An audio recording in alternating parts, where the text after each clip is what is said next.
For decades, the royal family guarded one secret above all others, the Queen's final financial decision. But when Princess Anne stepped forward and broke her silence, the palace walls trembled. The fortune was not divided quietly, it was calculated. Strategic, devastating. Catherine received half. Sophie secured nearly a third, and Camilla, nothing, zero. The question isn't whether this is true, it's why the Queen made sure it happened. Before we go deeper into what this really means for the royal family, make sure to subscribe so you don't miss a single update. Princess Anne did not tremble when she spoke. She did not dramatize. She did not soften the impact. Her words were measured, almost clinical, as if she were reading out figures from an accountant's ledger, rather than detonating the most explosive revelation the monarchy had faced in years. 50% to Catherine, 30% to Sophie, 0 to Camilla. The numbers landed with a force that no one inside those ancient walls could ignore. There were no qualifiers, no sentimental explanations, just a division so precise, it felt less like inheritance and more like verdict. Inside the palace, the reaction was immediate and suffocating. Advisors scrambled to confirm what they had just heard, while senior courtiers exchanged glances heavy with implication. This was not a rumor whispered in corridors. This was Princess Anne herself, the Queen's most trusted confidant, confirming the split with unshakable authority. The tension thickened almost instantly, because if Anne was saying it publicly, then it had been sanctioned privately long ago, and that realization was far more unsettling than the percentages themselves. Beyond the palace gates, the public response surged like a tidal wave. Commentators speculated, supporters defended, critics sharpened their questions. How could a reigning queen consort receive nothing? Was this oversight strategy, or something far more personal? Social circles buzzed with whispers of betrayal, while loyalists insisted there had to be a deeper logic at play. Yet amid the noise, one absence screamed louder than any statement: Camilla's silence. No clarification, no rebuttal, not even a carefully worded reassurance. Just quiet, and in royal politics, silence is never accidental. Catherine, by contrast, remained composed. There was no triumphant acknowledgement, no visible claim of victory. She understood the weight of what 50% truly meant. It was not merely wealth, it was endorsement, it was trust, it was responsibility wrapped in expectation, and she carried it with the restraint of someone who knew that celebration would only deepen division. Sophie's response unfolded differently. Behind closed doors, emotion reportedly overtook her composure. 30% was more than generous, it was validation. Years of quiet loyalty, unpublicized sacrifice, and steadfast presence had not gone unnoticed. Yet the most unsettling truth lingered beneath the surface. This division had not been drafted in haste. It was not scribbled in the final days of a fading reign. It had been structured, revised, and sealed long before the world suspected fracture lines within the family. Princess Anne hinted at a private clause, one that clarified the Queen's intent with unmistakable precision. A clause known only to a select few, a clause that transformed speculation into certainty. And as the implications of that sealed directive began to ripple outward, one unavoidable reality settled in: this was not simply about money. It was about legacy, trust, and a deliberate redistribution of influence that would shape the monarchy's future in ways no one was prepared for. But to understand why the Queen divided her fortune so precisely, we must go back to the silent fractures forming long before the world ever suspected a divide. The Queen never reacted impulsively. She watched, she waited, and she remembered. Behind ceremonial smiles and balcony waves, she was quietly measuring loyalty, resilience, and devotion to the crown. Every public duty, every private meeting, every crisis handled or mishandled. And while the world assumed unity, the Queen was taking notes, because the fortune was never about money. It was about trust. To those who truly understood her, this was never surprising. The Queen's power did not lie in dramatic declarations, but in silent evaluation. She had built a reign on observation, on the discipline of restraint. People often mistook her calm for neutrality. It was not. It was assessment. She studied how each member of the family responded, When pressure mounted, when headlines turned cruel, when loyalty was tested, not in ceremony, but in chaos. And over time, patterns began to form. Catherine's rise was not meteoric, it was methodical. During moments when the monarchy faced storms of public doubt, she did not retreat. She endured, scrutiny intensified, speculation grew sharp, yet she maintained composure that felt almost deliberate. The Queen noticed the steadiness. She noticed the refusal to complain. She noticed the quiet understanding that the crown was larger than any individual discomfort, and while others faltered under criticism, Catherine absorbed the weight without fracture. That kind of resilience leaves an imprint on a monarch who values continuity above applause. Sophie's journey unfolded differently, but it carried equal significance. She was never the center of spectacle. Instead, she became the axis of stability in spaces the public rarely saw. Private engagements, difficult conversations, delicate reconciliations, Sophie showed up without, demanding recognition. The Queen saw loyalty expressed not through ambition, but through consistency. There were no dramatic headlines attached to her name, just a steady record of service that did not bend with shifting narratives. And in a family where perception often overpowered truth, that quiet dedication stood out. Camilla's position, however, carried a different weight. Her path into the heart of the monarchy had always been shadowed by controversy. Public perception remained divided, and although formal acceptance grew over time, the echoes of the past never fully dissolved. The Queen understood complexity. She understood redemption, but she also understood the lingering tension that followed Camilla into every ceremonial appearance. Trust for the Queen was not only about affection, it was about institutional preservation, and the friction surrounding Camilla's image never completely eased. Behind closed doors, the Queen wrestled with an unspoken dilemma: duty versus personal loyalty. She cared deeply for her family, yet she was bound to protect something far older than any relationship. Those who were closest to her sensed the conflict. It surfaced most sharply during one private family gathering, a moment insiders later described as pivotal. Words were exchanged, lines were clarified, and something shifted. It was subtle but decisive. Princess Anne witnessed it all. As confidante, as daughter, as observer, she absorbed the nuance others missed. She understood her mother's silence. She recognized when decisions were quietly made, long before ink touched paper. And according to those familiar with the timeline, the sealed document outlining the fortune's division was drafted earlier than anyone expected, long before public unity began to crack. The Queen had already chosen her direction. She had already measured the scales. And while the world continued to speculate about harmony within the royal ranks, the true calculations had been completed in private, guided not by sentiment, but by survival. And while the Queen was calculating loyalty, one woman was unknowingly stepping into a role that would ultimately secure half the legacy.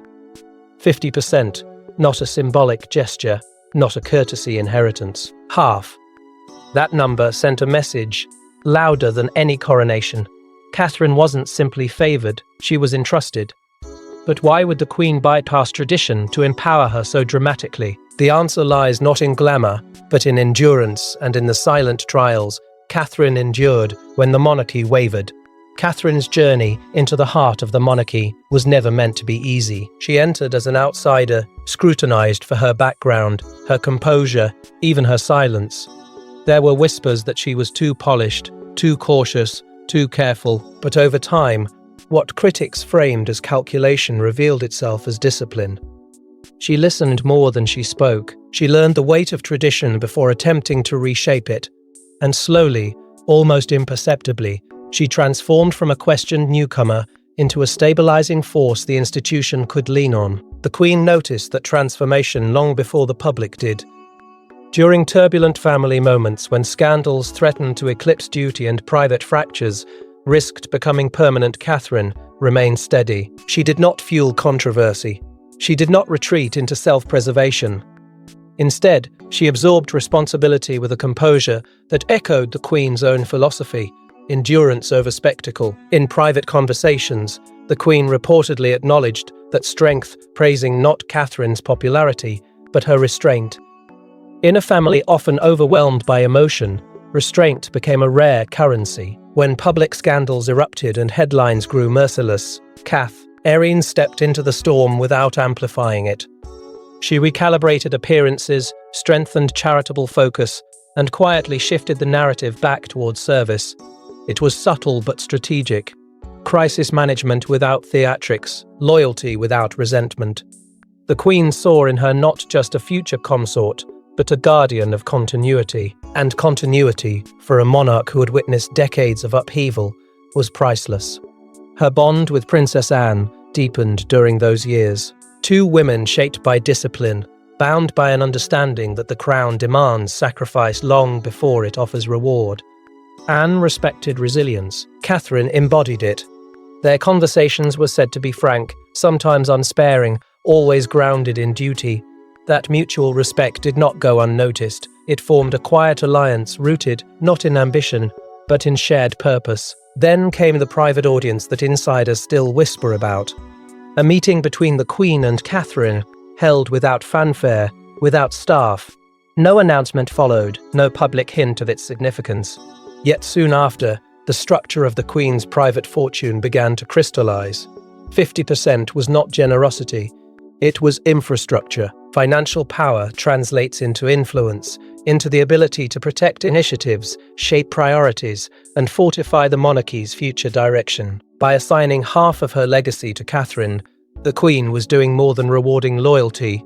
She was fortifying succession with tangible strength. The reaction within inner circles was not unanimous. Rumors suggest Camilla's disbelief was immediate, her shock barely concealed. Tradition would have suggested a different alignment, but the Queen was not bound by expectation. She was guided by conviction, and conviction had been building for years. Still, even as Catherine's position solidified, one crucial truth lingered beneath the surface. She was not the only recipient of the Queen's calculated trust. The percentages told a broader story, one that extended beyond a single successor and hinted at a deeper strategy unfolding quietly behind palace doors. Because while Catherine secured half the legacy, another royal quietly earned a portion few expected, 30%, a figure that stunned insiders. Sophie was never the headline maker, she was never the controversy, she was the constant, and perhaps that was precisely the point. While others battled public narratives, Sophie built quiet trust inside palace corridors. The Queen saw what cameras didn't: loyalty without ambition. And that kind of devotion carries weight. Sophie's path within the firm was not without missteps. In her early years, there were doubts about where she fit, questions about whether she could navigate the rigid expectations of royal life. She faced criticism, moments of embarrassment, and the cold distance that often greets those trying to prove they belong. But unlike others who responded with defensiveness or retreat, Sophie recalibrated. She learned quickly. She adapted. She accepted correction without resentment. That humility did not go unnoticed by the one person whose opinion mattered most. The Queen, seasoned by decades of watching people rise and fall within the institution, recognized sincerity when she saw it. She began guiding Sophie quietly, offering subtle mentorship rather than public endorsement. Their bond strengthened not through spectacle but through shared understanding. Sophie listened. She absorbed. She internalized the unspoken rule that the crown survives on discretion. Over time, affection replaced formality, trust replaced uncertainty, and in the privacy of royal routines, Sophie became not just a daughter-in-law, but a confidant. During periods of family fracture, when tensions between members threatened to spill beyond palace walls, Sophie often acted as quiet stabilizer. She did not issue statements. She did not take sides publicly. Instead, she bridged conversations behind closed doors. She showed up where she was needed most, even when there was no recognition attached. That kind of presence is invisible to the public, but invaluable to a monarch trying to hold together something fragile. Her engagements were never flashy, yet they were effective. She focused on causes with patience, building long-term credibility rather than chasing headlines. In moments when the monarchy's reputation wavered, Sophie's steady service offered reassurance. She did not demand attention. She earned respect. and respect in the Queen's calculus mattered more than noise. The moment Sophie learned of her 30% share was reportedly overwhelming, not because of the money, but because of what it signified: validation, affirmation, proof that years of quiet endurance had not been in vain. Emotion surfaced in private, a rare vulnerability from someone who had long mastered composure. Catherine, understanding the gravity of the decision, reportedly reached out not as rival, but as ally. The division of fortune did not fracture them, it bonded them. Together, they now carried the Queen's unmistakable endorsement. Within palace circles, another realization began to take shape. As Catherine's 50% established a powerful centre, and Sophie's 30% reinforced stability, Camilla's exclusion became impossible to ignore. The pattern was emerging. This was not random generosity. It was a deliberate structure.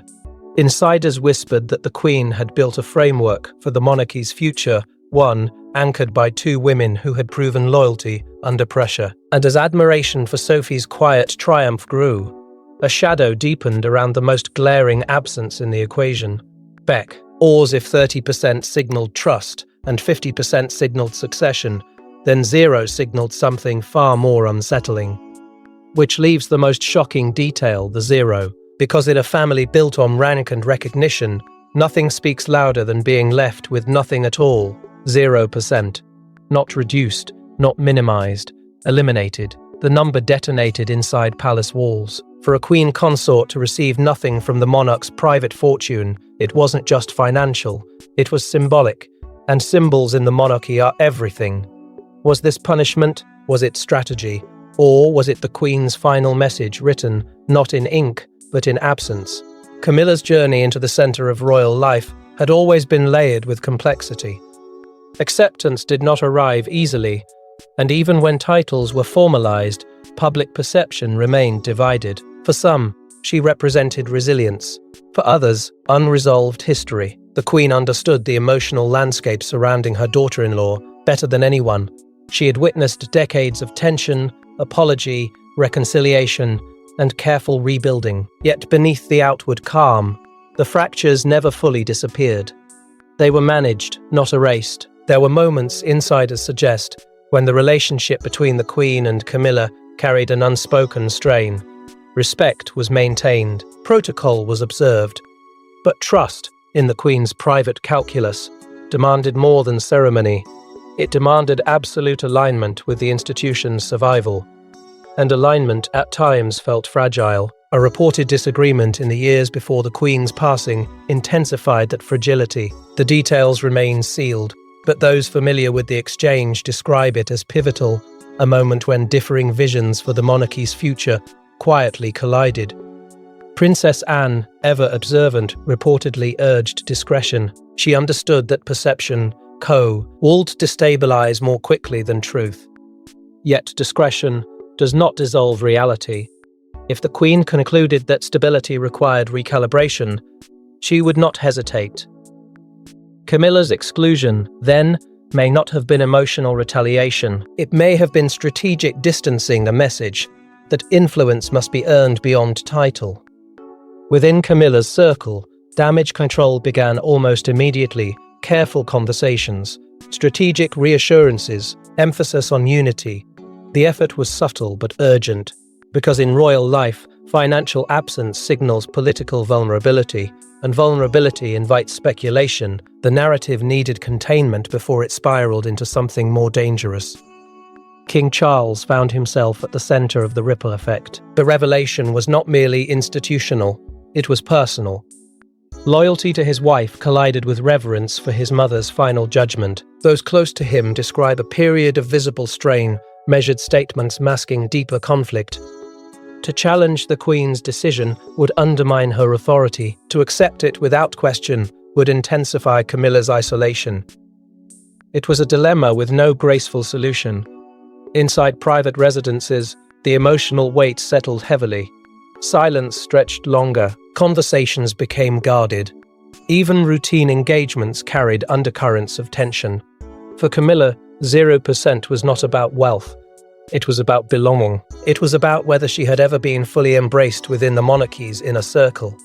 and that uncertainty cut deeper than public commentary ever could. Yet perhaps the most unsettling aspect of the entire revelation is this. Princess Anne's disclosure did not feel accidental. It was deliberate, timed, structured. She did not allow rumor to define the narrative. She stepped forward to clarify it, which suggests that the Queen intended this division to be known, not hidden. The zero was meant to be understood, and when something so definitive is made public, it ceases to be private family business. It becomes institutional declaration. The monarchy was being reshaped not only by what was given, but by what was withheld. Because Princess Anne did not simply reveal numbers, she revealed intent. Princess Anne doesn't leak. She doesn't dramatize, she executes. So when she exposed the split 53-0, it wasn't gossip, it was enforcement.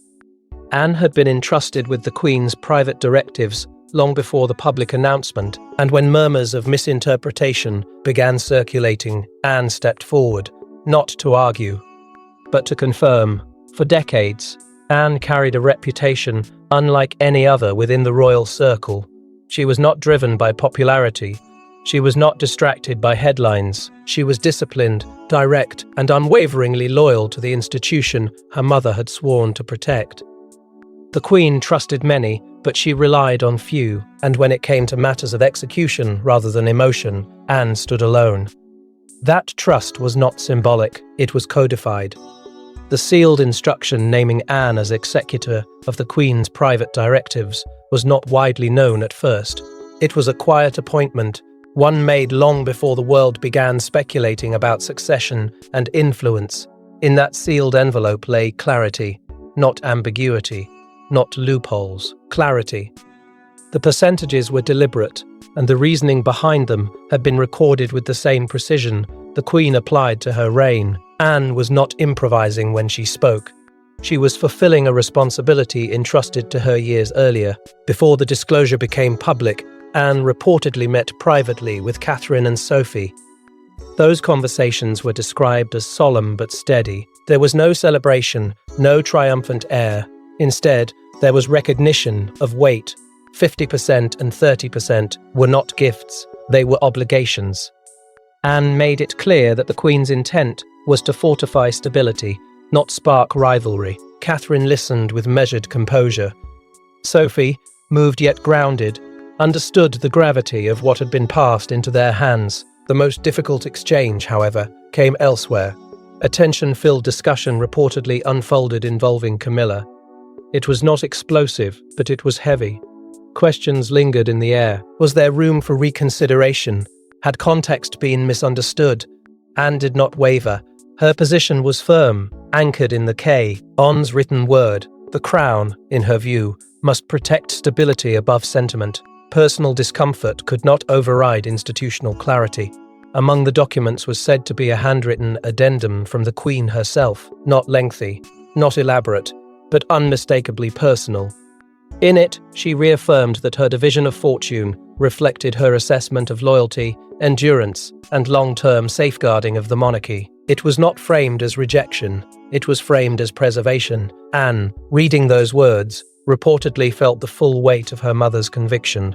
Public response to Anne's confirmation was notably different from the reaction to the initial leak. Even critics who questioned the fairness of the split acknowledged Anne's integrity. She was not known for manipulation. She did not seek advantage. Her authority came from consistency, and consistency builds credibility. By stepping forward, she transformed rumor into fact, speculation into directive. Yet enforcement does not erase consequence. The division had been clarified, the executor had spoken, and the Queen's will had been honoured. But clarity often sharpens tension rather than dissolving it. Private loyalties were being tested. Old alliances were recalibrating in real time, and beneath Anne's composed exterior, there was likely an understanding that this moment would not simply pass. Decisions of this magnitude ripple outward. They reshape dynamics quietly at first, then unmistakably. The numbers were final. The intent had been revealed. But the emotional and political aftershocks were only beginning to unfold, because once the fortune was divided, alliances inside the monarchy began shifting in ways no one predicted. Money is influence. Influence is power. And when half of the Queen's private wealth moved into Catherine's sphere, the monarchy's future quietly abrogated. Suddenly, private estates, charitable leverage, and strategic control tilted in new directions. Sophie's strengthened position reinforced the shift, and Camilla's exclusion, it altered palace dynamics overnight. What had once been ceremonial hierarchy began to feel like strategic redistribution.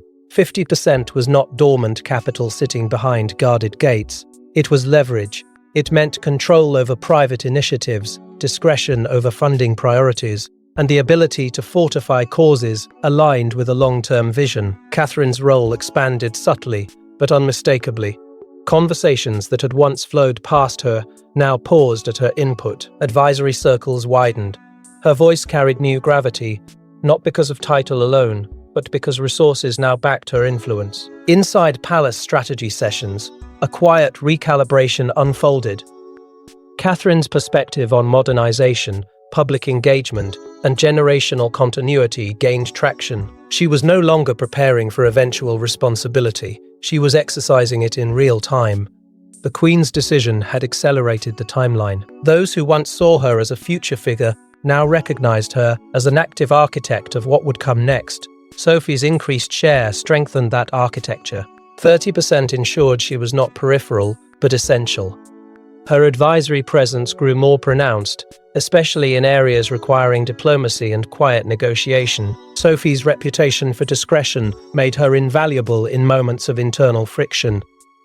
She did not dominate discussions, but when she spoke, there was weight behind it. The Queen had reinforced her not just as supporter, but as stabilizer.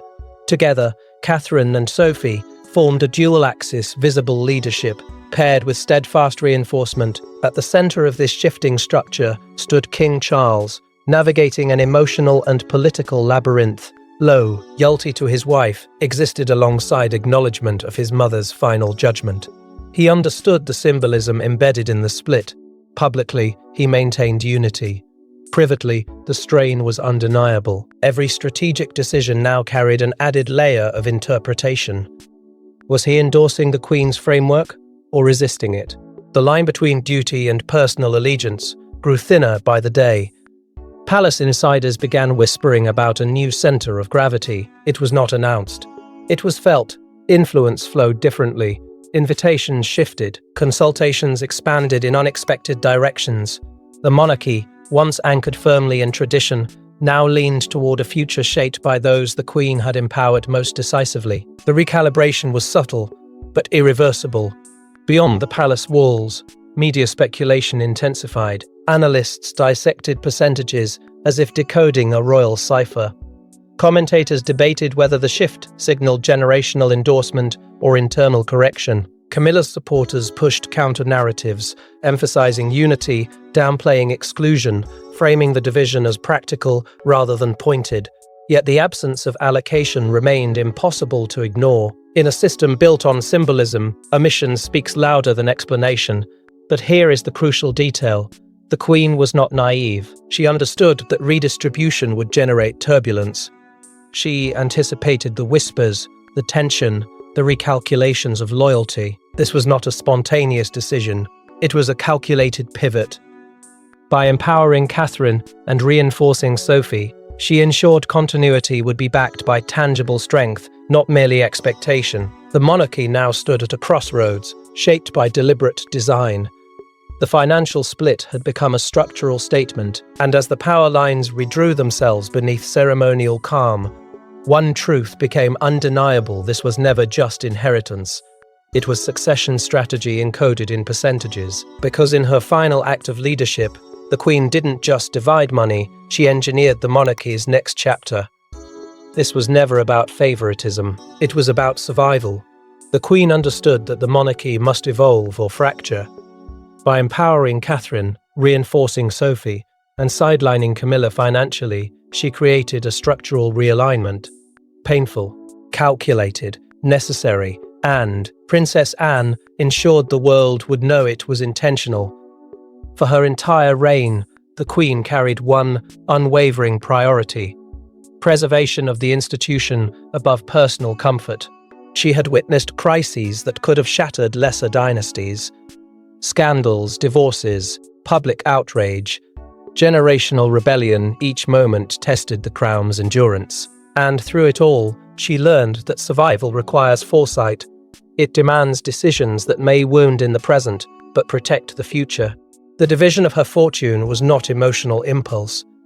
It was the culmination of a lifetime spent measuring what keeps a monarchy standing. The percentages themselves became symbols. 50% was not generosity. It was endorsement of continuity. It declared Catherine as a stabilizing force, strong enough to anchor the next era. 30% reinforced that stability with loyalty, proven in silence. And zero, stark, unapologetic zero, served as a boundary. Not exile, not humiliation, but a line drawn to clarify where institutional trust ultimately rested. The Queen spoke through arithmetic, and the message was unmistakable.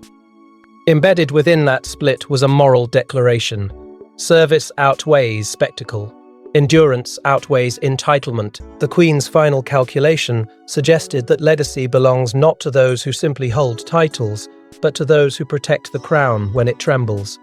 It was a hard lesson, encoded in financial structure rather than public speech. For Catherine, the weight of 50% is immense. It signals confidence, but it also demands proof. Every initiative she supports, every strategy she influences, will now be measured against the Queen's trust. Expectation follows endorsement. She inherits not just wealth, but responsibility. And responsibility in royal life is relentless. There is no room for complacency when half of a monarch's private legacy rests in your hands. Sophie's strengthened position deepens her loyalty to the future queen. 30% ties her more firmly to Catherine's path forward. Their alliance is no longer informal. It is reinforced by shared obligation. Together, they represent the Queen's blueprint for cohesion, visible leadership paired with steadfast reinforcement.